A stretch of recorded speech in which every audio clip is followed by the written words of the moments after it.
तो सबसे पहले बेटा लॉरेंस फोर्स क्या है? जब कोई चार्ज पॉजिटिव या नेगेटिव मूव करेगा with certain velocity in magnetic field. मान लीजिए मैग्नेटिक फील्ड ऊपर की तरफ है, ये मैग्नेटिक फील्ड लाइंस है। मैग्नेटिक फील्ड को हमने बी से नोट किया, ये चार्ज है क्यू, ये वेलोसिटी v के साथ अगर एक मैग्नेटिक फील्ड में एंटर करता है तो ये चार्ज सीधा ना जाके बेटा बेंड हो जाएगा, इसका पाथ मुड़ जाएगा, क्योंकि मैग्नेटिक फील्ड ने मूविंग चार्ज पे एक फोर्स लगाना है। उसी फोर्स को बोलते हैं लॉरेंस फोर्स या सिंपली लॉरेंस मैग्नेटिक फोर्स, दोनों में से कोई नाम यूज करो, लॉरेंस फोर्स भी कह सकते। तो Lawrence force is force experienced bye a moving charge in magnetic field, उसको लॉरेंस फोर्स कहेंगे। चलिए अब इसका फॉर्मूला क्या है? आपने बेटा ये जरूर पढ़ा होगा 10th क्लास में कि एक करंट कैरिंग कंडक्टर को जब मैग्नेटिक फील्ड में रखते हैं तो उस पर एक फोर्स लगता है, याद है? हाथ, राइट हैंड की 4 फिंगर, सेंट्रल फिंगर और थंब, इनको राइट एंगल पे एक्सटेंड करने पे ये 2 उंगलियां मुड़ी हुई होती थी ऐसे, इस तरह से हाथ रखते थे। आप बोलते थे 4 फिंगर से मैग्नेटिक फील्ड, सेंट्रल फिंगर से करंट, तो थंब से निकलता है फोर्स। तो वो फोर्स ये इसी फोर्स के कारण है। एक्चुअली हर मूविंग चार्ज मैग्नेटिक फील्ड में जब मूव करेगा ना बेटा, करंट क्या है? करंट इज कंडक्टर के अंदर से इलेक्ट्रॉन्स का फ्लो। तो सभी इलेक्ट्रॉन्स, याद है ना, ड्रिफ्ट वेलोसिटी से जब चलेंगे तो सभी पे फोर्स फोर्स फोर्स लगेगा। उसी फोर्स को बेटा टोटल कर लेंगे, ये वाला फोर्स आ जाएगा। तो कारण बेसिकली यही है, लॉरेंस फोर्स। जब एक चार्ज मूव करता है मैग्नेटिक फील्ड में तो उस पर एक फोर्स लगेगा, उस फोर्स को बोलेंगे लॉरेंस फोर्स। और एक करंट कैरिंग कंडक्टर में बहुत सारे चार्जेस यानी कि इलेक्ट्रॉन्स मूव कर रहे होते हैं साइमल्टेनियसली एक ही डायरेक्शन में, तो सभी पे फोर्स फोर्स फोर्स लगता है, उसका टोटल कर लेंगे, वो force on the current carrying conductor आ जाएगा। उसके पीछे भी यही रीजन है। अब अगला क्वेश्चन आता है दिमाग में कि ये फोर्स का फॉर्मूला क्या होगा मैथमेटिकली। तो फोर्स को हम मैथमेटिकली लिखेंगे। मान लो ये अपने पास एक टेबल का टॉप है, थ्री डिमेंशनल कॉन्सेप्ट है। ये मैग्नेटिक फील्ड का डायरेक्शन है और एक चार्ज की वेलोसिटी ऐसे है, चार्ज इधर को जा रहा है। तो फोर्स का फॉर्मूला है लॉरेंस फोर्स का, कि जो फोर्स लगेगी जिधर को चार्ज फ्लो करेगा, मानो उधर कोई करंट भी है, दोनों में एंगल है थीटा। तो फोर्स जो है F, that is given by the relation F equal to Q V cross B. ये रिलेशन है लॉरेंस फोर्स के लिए। Moving charge Q with velocity V in magnetic field B, उस पे जो फोर्स लगना है मैग्नेटिक फोर्स, उस फोर्स के लिए रिलेशन है F equal to Q V cross. अगर आपको याद हो क्रॉस प्रोडक्ट कैसे निकालते थे, ये हो गया बेटा थंब, राइट हैंड का थंब, ये हो गई राइट हैंड की फिंगर्स,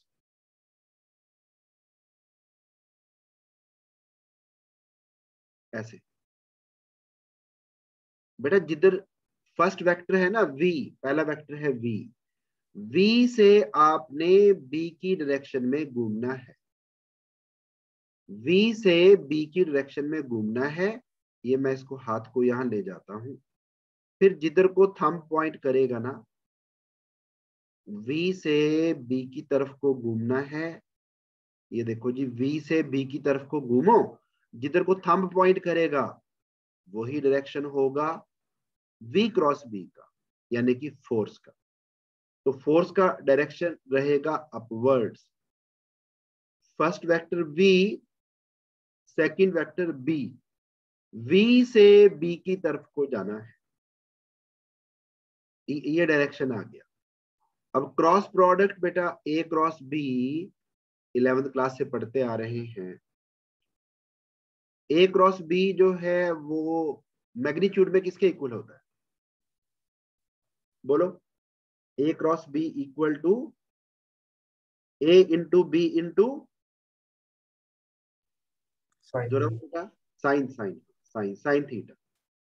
तो बेटा इसको भी ऐसे लिख सकते हो आप, इसको लिख सकते हो, क्यू तो स्केलर ही है, चार्ज तो स्केलर होता है ना, तो इसको लिख सकते हो Q we B sine theta, ये मैग्नीट्यूड हो गई। और डायरेक्शन के लिए लगाना पड़ेगा एक यूनिट वेक्टर, और वो यूनिट वेक्टर की डायरेक्शन बेटा यही होगी, हम के लो उसको एन कैप लिखा हुआ डायरेक्शन। अगर मान लो ये थीटा जो है वो angle between V and B है, अगर यही फिगर ऐसे होता, चार्ज नेगेटिव होता, तो उस केस में ना देखो, अगर पॉजिटिव चार्ज की मोशन इधर को है तो करंट भी इधर को होगा।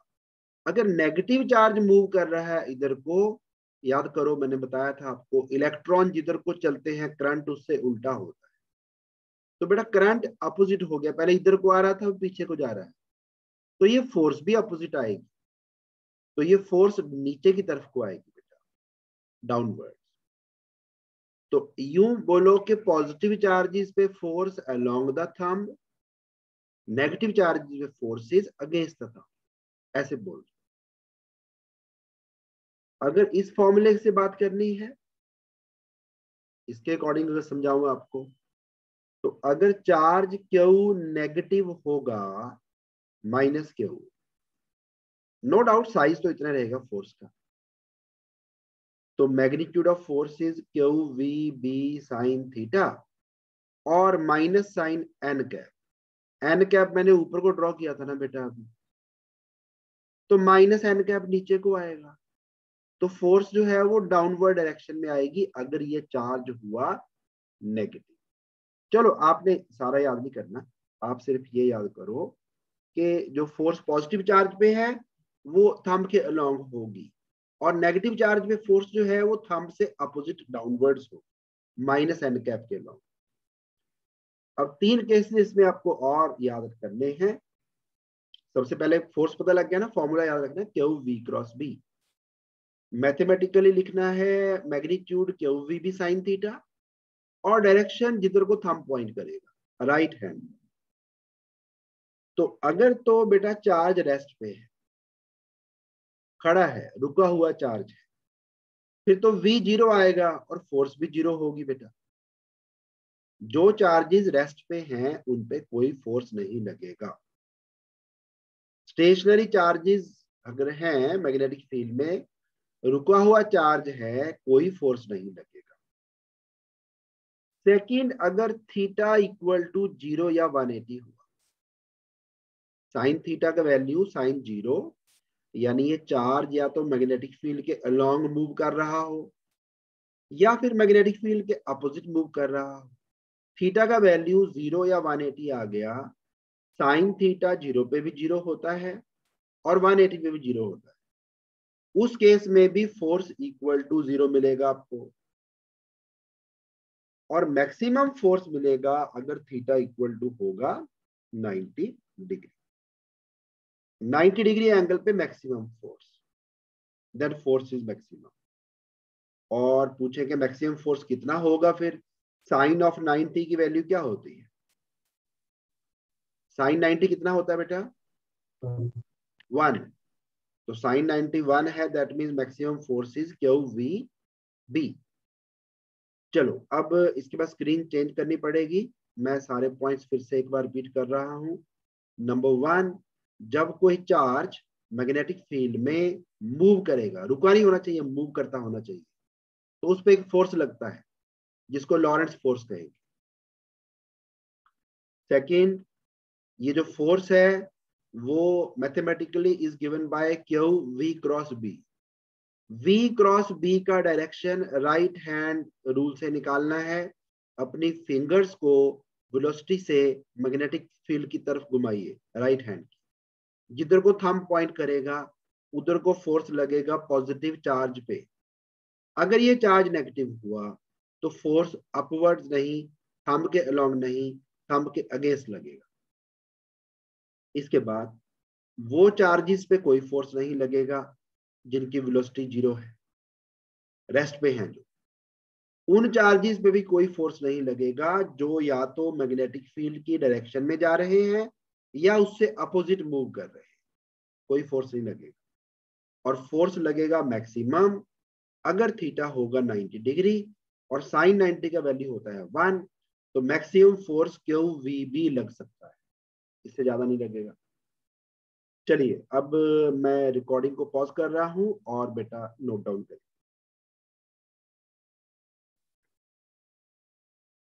मैग्नेटिक फील्ड में करंट कैरिंग कंडक्टर पे, करंट कैरिंग वायर पे हमें फोर्स निकालना हो, उसके लिए आपने ना, ये 10th क्लास से पढ़ते आ रहे हैं आप, 4 फिंगर से दिखाते थे मैग्नेटिक फील्ड।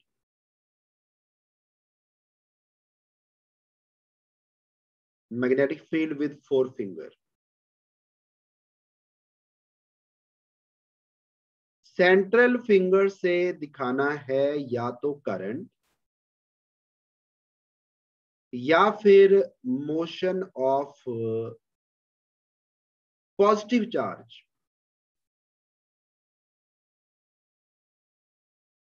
सेंट्रल फिंगर से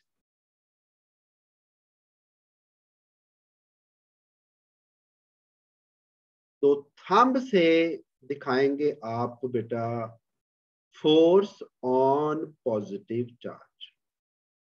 रूल लर्न कर लो, बार बार यूज होना है बेटा ये। थंब से फोर्स ऑन पॉजिटिव चार्ज, अगर नेगेटिव चार्ज हुआ तो फोर्स अगेंस्ट द थंब होगी। ध्यान देना जरा बेटा, 4 फिंगर से फील्ड दिखाना है हमेशा आपने। लेफ्ट हैंड रूल है, राइट हैंड नहीं है, लेफ्ट हैंड। लेफ्ट हैंड के 4 फिंगर को, सेंट्रल फिंगर को, थंब को राइट एंगल पे एक्सटेंड कर लो, तीनों को जैसे बना हुआ है हाथ एग्जैक्टली ये। 4 फिंगर रखनी है मैग्नेटिक फील्ड के अलोंग। सेंट्रल फिंगर को अलाइन करना है आइदर अलोंग करंट या फिर अलोंग मोशन ऑफ चार्ज। और थंब जो है वो फिर पॉइंट करेगा कि पॉजिटिव चार्ज पे फोर्स किधर लगेगा। अगर नेगेटिव चार्ज हुआ कोई बात नहीं है, फिर थंब से उल्टा ले लेना, फिर नीचे को फोर्स लगेगा। इसको बोलते हैं फ्लेमिंग लेफ्ट हैंड रूल। ये बहुत बार यूज होना है बेटा आगे इस चैप्टर में, वेरी इंपॉर्टेंट। चलिए फिर से रिपीट कर रहा हूं, 4 फिंगर से फील्ड, सेंट्रल फिंगर से करंट। एक काम करो ना याद करने के लिए, 4 फिंगर का F, सेंट्रल फिंगर का C और थंब का M, M मतलब 4 फिंगर फील्ड के लिए। C for current, central finger. बस अब एक ही बचा थंब। थंब है कि वो चार्ज जो है ना या करंट कैरिंग वायर है किधर को मूव करेगी, किधर को फोर्स लगेगा उस। याद कर लो, बार बार यूज होना बेटा ये तो। स्क्रीन शेयर पॉज हो गया। हाँ बेटा दोबारा देख लो, 4 फिंगर से field, F for 4 finger, F for field. Central finger से करंट, थंब से जिधर को चार्ज पे, करंट कैरिंग वायर पे फोर्स लगने पे वायर मूव करेगा, यानी कि फोर्स किधर को लगेगा।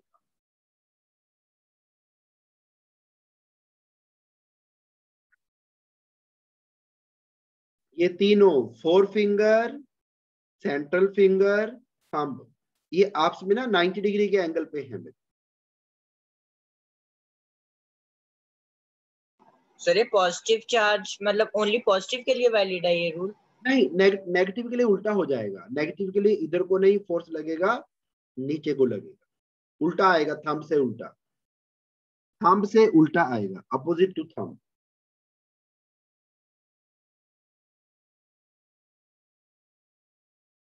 very important topic, motion of a charged particle perpendicular to the magnetic field। तो अभी अभी हमने पढ़ा कि अगर एक चार्ज पार्टिकल मैग्नेटिक फील्ड को राइट एंगल पे जाएगा तो उस पे मैक्सिमम फोर्स लगता है, which is given by Q we B sine 90 यानी 1। और ये फोर्स मैग्नेटिक फील्ड और वेलोसिटी दोनों को राइट एंगल पे होगा। तो जब चैप्टर शुरू किया था ना, तो मैंने आपको ना दो बेटा रिप्रेजेंटेशन बताए थे। अगर तो क्रॉस क्रॉस लगे हो तो मैग्नेटिक फील्ड किधर को होता है? राजवीर बेटा, राजवीर सिंह, राजवीर ने बताना है। अगर क्रॉस क्रॉस लगे हो तो मैग्नेटिक फील्ड का डायरेक्शन। चलो लवलीन बेटा आप बताओ, Lovleen. Sir inside the, into the, हाँ वेरी नाइस बेटा, इनटू द पेपर होता है। और अगर लगे हो डॉट डॉट्स ऐसे, डॉट्स का मतलब है मैग्नेटिक फील्ड पेपर से बाहर को, outwards, out of the paper. एक काम करो बेटा, कुछ चीजें ना प्रैक्टिस से आती हैं, मैंने आपको ड्रॉ करके बता दिया। 4 बना लेते, 4x4 कर। अगर इस तरह से दिखाया जाए तो मैग्नेटिक फील्ड जो है वो होगा पेपर से बाहर की ओर, यानी कि मैग्नेटिक फील्ड लाइंस आपकी तरफ को होंगी। अगर क्रॉस क्रॉस बनाए जाएं तो मैग्नेटिक फील्ड होगा इनटू द पेपर या इनवर्ड्स क्या। तो एक काम करो, पहले ये दो डायग्राम जो बनाए मैंने इनको अलग से ड्रॉ करो बेटा, इसके अंदर नहीं ड्रॉ करना जो अभी मैंने करना है, पहले इनको अलग से ड्रॉ कर लो। टॉपिक शुरू करने से पहले ये जो बॉक्स में दो डायग्राम्स हैं, क्रॉसेस एंड डॉट्स, इनको बनाओ बेटा पहले। तो हम क्या करते हैं, एक चार्ज पार्टिकल, पॉजिटिव चार्ज जिसका चार्ज है क्यू, मास है एम, उसको एक मैग्नेटिक फील्ड में एंटर होने देते हैं। मैग्नेटिक फील्ड का डायरेक्शन जो है वो इनटू द पेपर है। इनटू द पेपर को कैसे ड्रॉ करेंगे? इनटू द पेपर फील्ड को कैसे ड्रॉ होगा? क्रॉस। अभिजीत बेटा क्रॉसेस से, क्रॉसेस से। चलो ये मैंने क्रॉस ड्रॉ कर दिए बहुत सारे। मैग्नेटिक फील्ड हो गया इनटू, इसमें एक चार्ज एंटर कराते हैं पॉजिटिव क्यू जिसका मास है एम, मूविंग लेट अस से दिस वे, राइट को मूव कर रहा है, ये चार्ज है। अच्छा अब एक काम करो, आप अपनी राइट हैंड की सॉरी गलत बोल दिया, लेफ्ट हैंड की 4 फिंगर को ना स्क्रीन के अंदर को रखो, यानी 4 फिंगर की टिप स्क्रीन को टच होनी चाहिए। टच करो बेटा पहले जरा सारे बच्चे, 4 फिंगर की टिप स्क्रीन पे टच करो, यानी 4 फिंगर आपकी ऐसे होनी चाहिए, स्क्रीन पे लग जानी चाहिए। लग गई? Yes sir. अच्छा अब अपने हाथ को ना घुमाओ ताकि आपकी जो सेंट्रल फिंगर है वो इधर को पॉइंट करे, स्क्रीन को टच करते हुए हाथ को घुमाओ, ये सेंट्रल फिंगर आपकी ऐसे होनी चाहिए। Done sir. डन। और बाकी की 2 उंगलियां ऐसे होनी चाहिए। अब मुझे बताओ कि आपका थंब किधर को पॉइंट कर रहा है? सर ऊपर को। Upward direction. अपवर्ड डायरेक्शन, बहुत अच्छे बेटा, सभी को समझ आ गया। बस जिधर को थंब पॉइंट करेगा ना उधर कोई फोर्स हो गई। तो तो क्या अब हम फोर्स को ऊपर को शो कर दें ऐसे?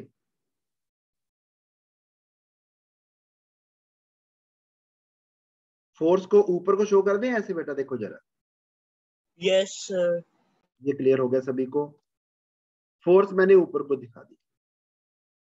अब जो चीज पहले सीधी जाने वाली थी इधर को, जैसे आप ना छत से एक पत्थर फेंकते हैं, आपने एक स्टोन फेंका बेटा इधर को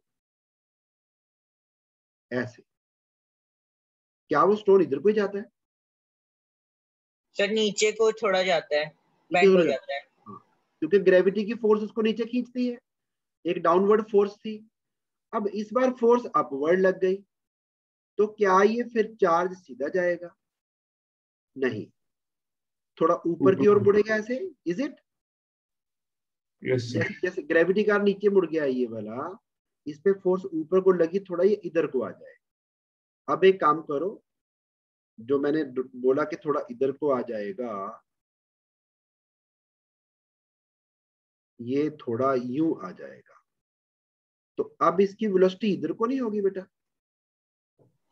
यस सर।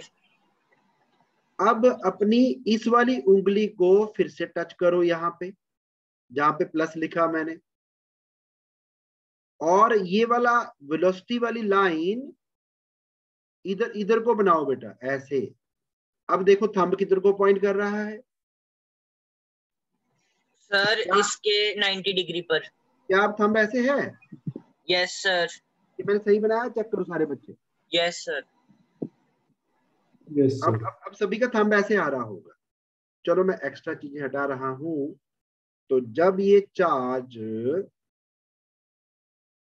जब ये चार्ज ना यहां से बेटा यहां पहुंचेगा ऐसे, तो वेलोसिटी का डायरेक्शन ये हो जाएगा, फोर्स का डायरेक्शन ऐसे आएगा। फिर थोड़ा और मुड़ेगा, वेलोसिटी और घूम जाएगी इधर को, यानी इसको घूमते ही रहना है। थोड़ा आइडिया होगा होगा आपको कि क्या हो रहा है। ये और मुड़ गया और मुड़ गया और मुड़ गया, क्योंकि फोर्स तो इधर को ही लगेगा हमेशा। फिर और बेंड हो गया, फिर और बेंड हो गया, फिर वापस ही पहुंच जाएगा अपनी जगह पे। तो पाथ कैसा बन जाएगा, ध्यान से देखो, सर्कुलर। सर्कुलर बनेगा। फिर से सुनो क्या क्या बोला मैंने। मैंने बोला यहाँ पे उंगली टच करो फोर फिंगर वाली, और हाथ को घुमा के सेंट्रल फिंगर को इधर ले आओ, तो थंब से फोर्स ऊपर को आ गया। फिर थोड़ा इधर आएंगे, उंगली ऐसे ही रखनी है फोर फिंगर वाली, सेंट्रल फिंगर थोड़ी इधर को कर दो, तो थंब इधर को पॉइंट कर रहा है। आप कहीं भी करके देखेंगे आपको यही डायरेक्शन मिलेगा। होप यहां तक कोई डाउट नहीं है। अब मुझे बताओ, सर्कुलर मोशन को होने के लिए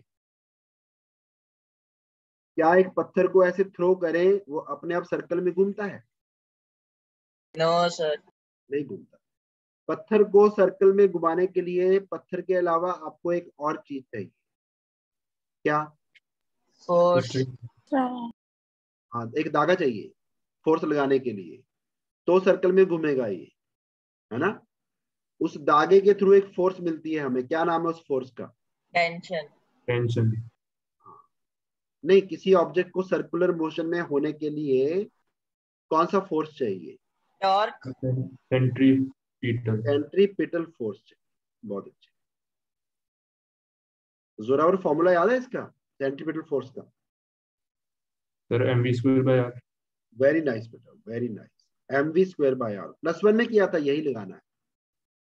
तो बेटा सर्कुलर मोशन होने के लिए एक फोर्स चाहिए toward centre of the circle, जिसका साइज होना चाहिए mv²/r। वो फोर्स हमें मैग्नेटिक फोर्स से मिलती है, जिसको लॉरेंस फोर्स कह रहे हैं। लॉरेंस फोर्स यही तो है, क्यू वी बी, ये जो ब्लू कलर से ड्रॉ किए हमने।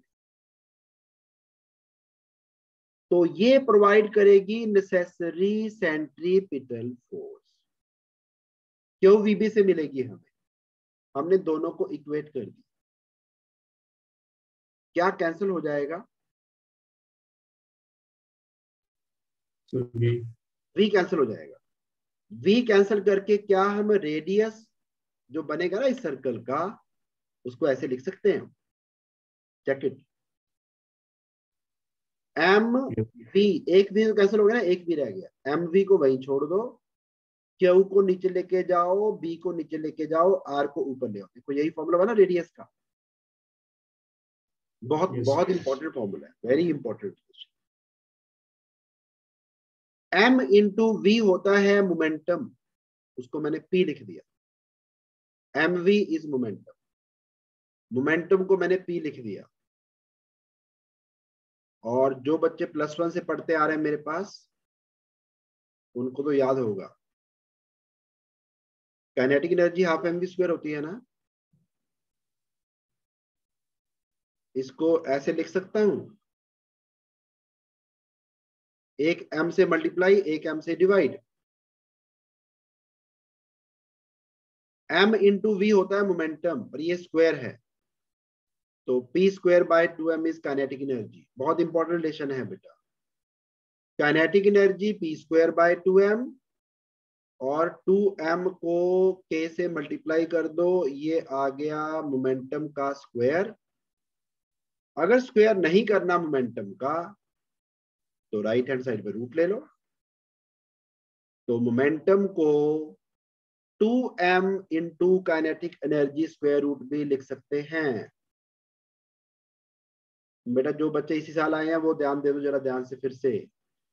काइनेटिक एनर्जी होती है p square by 2m, kinetic energy p square by 2m, momentum का स्क्वायर बाय 2m। 2m को लेफ्ट पे ले गए, 2m into kinetic energy p square, तो p equal to root of 2m के। वेरी इंपॉर्टेंट रिलेशन, कंपटीशन में बड़ी जगह यूज होता है, objective question, MCQ question. And last formula, बेटा जो +1 से पढ़ते आ रहे हैं उनको तो याद है, वो मत लिखो। जिन्होंने इस साल ज्वाइन किया है ना, वो साइड में लिख लो, राइट हैंड साइड में, बहुत काम का फॉर्मूला है, इधर डाल दो राइट में बेटा इसको। चलो अब बोथ फॉर +1 +2, नया फॉर्मूला आपके लिए, सभी के लिए। अगर दो प्लेट्स के बीच में पोटेंशियल डिफरेंस हो V, लेट अस से ये पॉजिटिव प्लेट है, ये नेगेटिव प्लेट, कैपेसिटर है ऐसा सोच लेते हैं, और यहां से हमने एक चार्ज छोड़ा, पॉजिटिव चार्ज, प्लस प्लस करेंगे रिपेल, माइनस करेगा अट्रैक्ट, तो इस पे एक फोर्स लगेगा इधर को।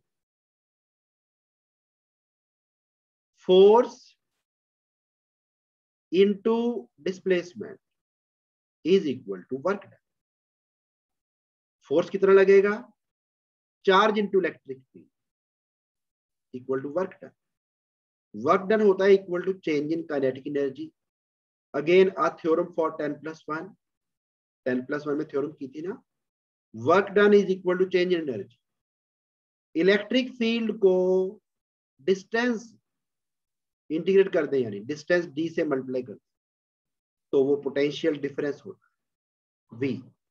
तो charge into potential difference equal to change in kinetic energy. नई काइनेटिक एनर्जी ke, पुरानी 0, तो kinetic energy equal to Q into V।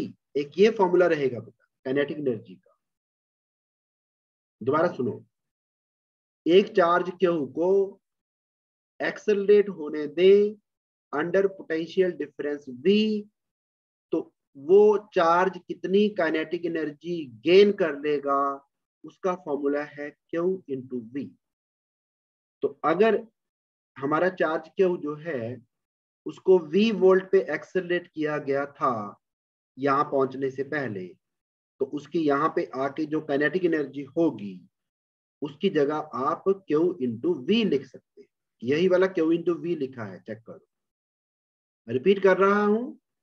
एक चार्ज Q को V वोल्ट पे एक्सेलरेट किया जाए, तो अगर उसकी पहले काइनेटिक एनर्जी 0 थी, तो आफ्टर गेटिंग एक्सेलरेटेड जब यहां पहुंचेगा तो इतनी काइनेटिक एनर्जी से इस प्लेट को स्ट्राइक करेगा। तो kinetic energy acquired by a charge Q under potential difference V, वो क्यू इंटू वी होता है, तो काइनेटिक एनर्जी की जगह पे क्यू वी लिख सकते हैं। ये जो सारा रिलेशन है ये 10+1 से हमने लिखा, और +2 का नया कॉन्सेप्ट ये जो आपके सामने है, ये भी नोट डाउन करना साइड में, ये इंपॉर्टेंट पॉइंट्स है जो याद रखने हैं। तो ये 4 फॉर्मूले हो गए रेडियस के लिए, मैंने इनको बॉक्स में डाल दिया येलो कलर के, बार बार बोला गया है जो चीजें बॉक्स में लिखी हुई हैं they are all to be put in formula notebook. कितने बच्चों ने बना ली है फॉर्मूला नोटबुक, जरा हैंड रेस करेंगे। जसप्रीत कौन ने बताया? ओमेगा के मैंने +1 में 6 फॉर्मूले कराए बेटा, कौन कौन से? जसप्रीत,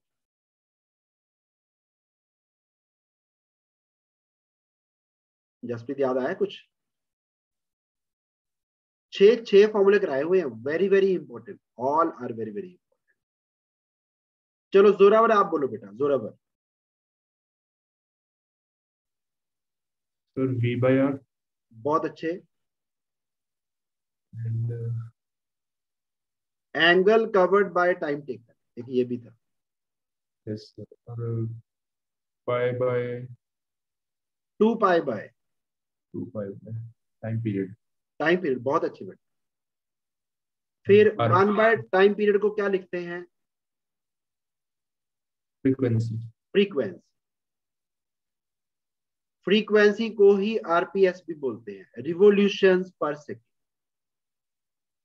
चलो जोरावर एक और रह गया, RPM/60 RPM/60, बहुत अच्छा, वेरी नाइस बेटा। तो ये 6 फॉर्मूले हैं ओमेगा के बेटा, ये सभी बच्चों को बेटा टिप्स पे होने चाहिए। सर वी क्या है यहाँ पर? V is velocity, R is radius. Okay sir. जो बच्चे नए हैं बेटा वो भी साइड में फिर से लिख लो इनको, क्योंकि ना जो फिजिक्स टीचिंग है वो भी एक बेटा कुछ रिक्वायरमेंट्स है उसकी, कि कैसे कैसे चलेगा सिस्टम। तो ये बच्चों को 6 फॉर्मूले बेटा रटे होने चाहिए, बहुत काम के हैं। अब मुझे यहां से ओमेगा निकालना है, V/R निकालना है। R को नीचे ले जाओ, V/R वाला फॉर्मूला, V को यही छोड़ दो, R को नीचे ले जाओ। अभी हमारा फॉर्मूला है R = mv/q/b। मुझे चाहिए V/R, तो R को ले आओ नीचे, Q को ले जाओ ऊपर, B को भी ले जाओ ऊपर, और M को ले आओ नीचे। बन गया V/R। देखो ये V/R ओमेगा है, तो मुझे ओमेगा लिखना है, ओमेगा = QB/M। चलो एक्स्ट्रा वाला हटा रहा हूं, ओमेगा = QB/M। ये अपना अगला इंपॉर्टेंट फॉर्मूला है। एंगुलर वेलोसिटी ओमेगा यहां से निकलेगा V/R = QB/M।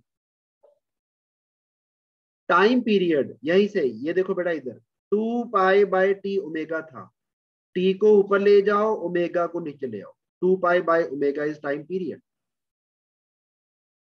2 π/ω यानी QB नीचे आएगा, M ऊपर चला जाएगा, ये टाइम पीरियड का फॉर्मूला है। आखिरी रिलेशन, टाइम पीरियड मतलब एक चक्कर पूरा करने में कितना टाइम लगता है, उसका टाइम पीरियड आ गया। ये आखिरी फॉर्मूला फ्रीक्वेंसी। फ्रीक्वेंसी होती है टाइम पीरियड का ही रेसिप्रोकल, 1/T। बस इसको उल्टा कर दो, फ्रीक्वेंसी आ गई। अब देखने वाली बात बेटा ये है, relation number 2, relation number 3, relation number 4, इनमें ना तो बेटा वेलोसिटी आई, वेलोसिटी नहीं आई इसमें, ना ही इसमें रेडियस आया। रेडियस भी एब्सेंट, वेलोसिटी भी एब्सेंट। थोड़ा छोटा कर दे, पढ़ा जाएगा, आई थिंक चल जाएगा, ठीक है। ये जो लास्ट के 3 फॉर्मूले हैं, ना इसमें V है ना इसमें आर है। तो angular velocity, omega, time period, frequency, वो वेलोसिटी पे और रेडियस पे डिपेंड नहीं करता। यानी अगर अगर ये स्पीड कम भी होती ना, अभी तो मैंने मान लो v रखा 10 मीटर पर सेकेंड, अगर मैं v को 5 मीटर पर सेकेंड कर दूं तो भी एक चक्कर उतने टाइम में ही पूरा हो जाएगा। बस क्या फर्क होगा, अगर मैंने वेलोसिटी को हाफ कर दिया, अगर मैंने वेलोसिटी को हाफ कर दिया तो क्या रेडियस हाफ हो जाएगा? चेक करो यहां से, v को हाफ किया रेडियस भी हाफ हो जाएगा, तो इसको आधी रेडियस का ही चक्कर पूरा करना है, इतना ही बस। लेकिन टाइम उतना ही लगेगा। अगर ये चक्कर पूरा करने में इसको 3 सेकंड लगे थे, अगर मैं स्पीड को हाफ कर दूं तो इसको ऐसे घूमना है और अब भी 3 सेकंड ही लगेंगे, क्योंकि टाइम पीरियड में बेटा ना तो रेडियस है ना वेलोसिटी है, दोनों में से कुछ भी नहीं है। सर फिर से एक्सप्लेन कर दो। तो वेलोसिटी कम ज्यादा करने से रेडियस तो चेंज होगी। v अगर हाफ कर देंगे, v की जगह v/2 कर देंगे तो रेडियस का वैल्यू भी तो आधा आएगा ना। तो वेलोसिटी को अगर हम v/2 कर लेंगे तो ये आधे रेडियस का ही चक्कर पूरा करेगा, बस ऊपर तक नहीं जाके आएगा, फिर यहीं से मुड़ जाएगा। लेकिन टाइम टेकन उतना ही रहेगा जितना पहले था, फ्रीक्वेंसी वही रहेगी, ओमेगा सेम रहेगा, ये नहीं बदलेगा। चलिए अब मैं वीडियो पॉज कर रहा हूं और जितना कुछ स्क्रीन पे है everything to be noted. Repeat कर रहा हूं बेटा, क्रॉस्ड मैग्नेटिक फील्ड का मतलब है मैग्नेटिक फील्ड और इलेक्ट्रिक फील्ड दोनों एक दूसरे को राइट एंगल पे है। लेजर को फॉलो करिए, इलेक्ट्रिक फील्ड डाउनवर्ड्स है, मैग्नेटिक फील्ड पेपर के अंदर को। इसमें जब एक चार्ज मूव करेगा से along positive X axis, magnetic field का फोर्स डायरेक्शन में होगा upwards, Q we B, electric field का फोर्स होगा डाउनवर्ड्स, क्यू इनटू ई। ये दोनों फोर्स अगर इक्वल हो गए, अपोजिट तो है ही है डायरेक्शन में, साइज में अगर सेम हो गए तो बेटा नेट फोर्स हो जाएगा 0। तो ये चार्ज ना नीचे को मुड़ेगा ना ऊपर को मुड़ेगा, सीधा जाएगा। तो अनडेविएटेड जाने के लिए condition is v must be equal to e by. चलिए नोट डाउन करने के लिए 2 मिनट्स का टाइम, फिर कुछ क्वेश्चन कराता हूं।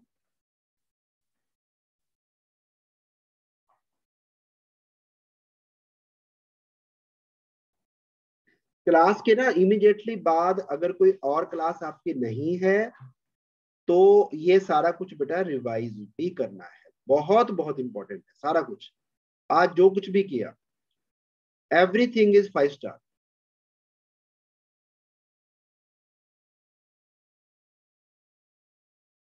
और जो बच्चे नए हैं उन्होंने ओमेगा के फॉर्मूले को भी फोकस करना है, काइनेटिक एनर्जी और मोमेंटम का रिलेशन बताया उसको भी फोकस करना।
आंसर हो गया। प्रथम बेटा ये नोट्स में नहीं है, एडिशनल टॉपिक है।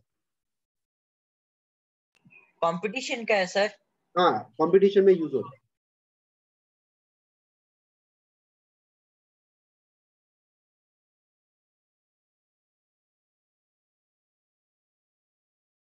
स्कूल एग्जाम में नहीं आएगा।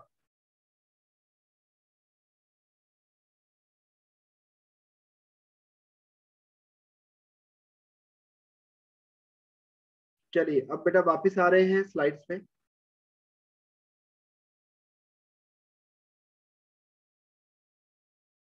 बेटा नोट कर लिया सभी ने ना, किसी का पेंडिंग तो नहीं है? पेंडिंग है तो चैट बॉक्स में W लिखिए।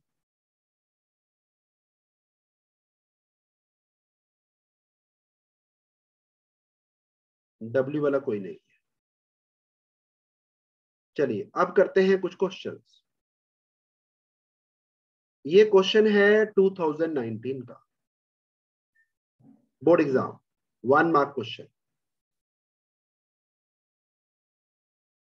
2019 1 मार्क क्वेश्चन। क्वेश्चन है एक प्रोटॉन को पोटेंशियल डिफरेंस V पे एक्सेलरेट किया, फिर उसको यूनिफॉर्म मैग्नेटिक फील्ड में डाल दिया ताकि उसकी वेलोसिटी मैग्नेटिक फील्ड को नॉर्मल यानी परपेंडिकुलर। फिर हमने पोटेंशियल को डबल कर दिया। तो क्वेश्चन है radius of the circular path में क्या चेंज आएगा? वेरी सिंपल, रेडियस का V के साथ पोटेंशियल के साथ रिलेशन यही था ना, अभी भी लिखा हमने, R equal to 2m into यहाँ पे काइनेटिक एनर्जी को हमने रिप्लेस करके QV लिख दिया। ये पुराना रेडियस है। नए रेडियस में बेटा V की जगह 2v डाल दोगे, तो इसके कंपैरिजन में ये 2 ही तो एक्स्ट्रा है, बस 2 को बाहर छोड़ दो, बाकी सारा फॉर्मूला तो पुराने वाला ही है। तो पुराने वाले को पुराना रेडियस लिख दो, तो रेडियस बिकम्स √2r। मेरे ख्याल ज्यादा मुश्किल नहीं है, समझ आ गया होगा, ज्यादा पंगे नहीं है इसमें। सर क्वेश्चन एक बार समझा दो। क्वेश्चन था कि पहले एक प्रोटॉन को V वोल्ट पे एक्सेलरेट किया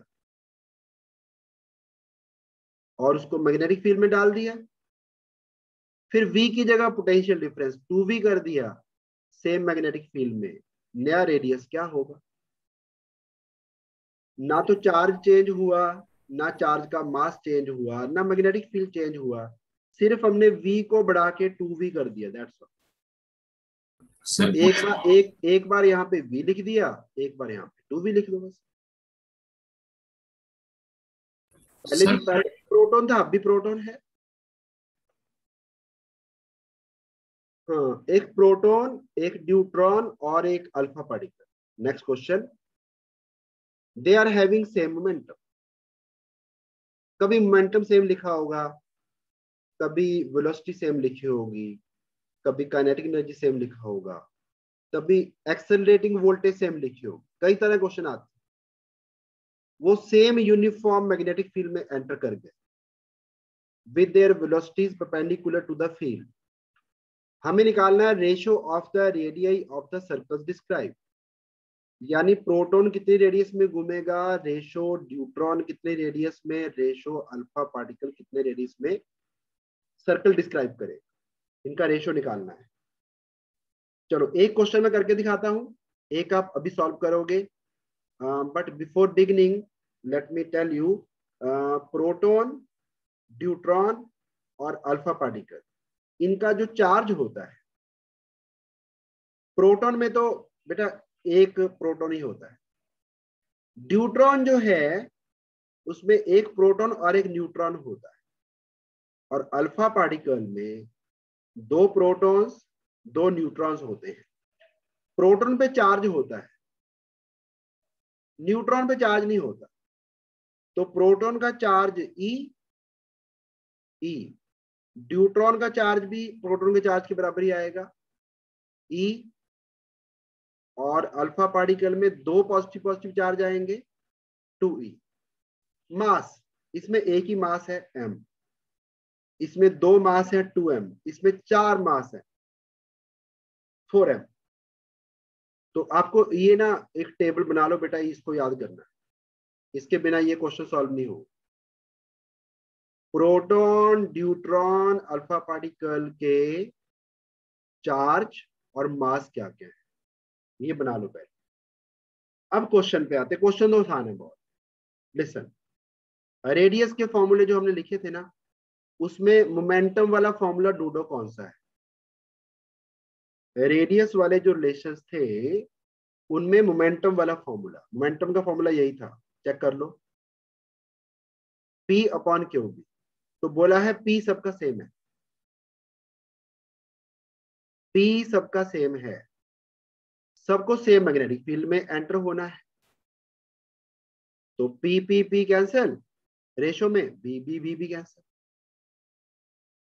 तो हमें चार्ज का रेशो लिखना, तो प्रोटॉन का चार्ज, न्यूट्रॉन का चार्ज, अल्फा का चार्ज। अब रेशो ऐसे नहीं लिखी जाती, रेशो एक सिंपल सो कॉल्ड नंबर में लिखी जाएगी। तो इन सभी का एलसीएम कितना है, एलसीएम कितना है 2E। 2E। बस 2E से मल्टीप्लाई कर दो, चाहे तो इसको ई को कैंसिल भी कर लो। अब एलसीएम 2 है, सारे को 2 से मल्टीप्लाई कर दो, बस आंसर आ गया 2:2:1। एक और करके आपको दिखाना है, वही same particles, proton, neutron, alpha particle, इस बार सेम है काइनेटिक एनर्जी।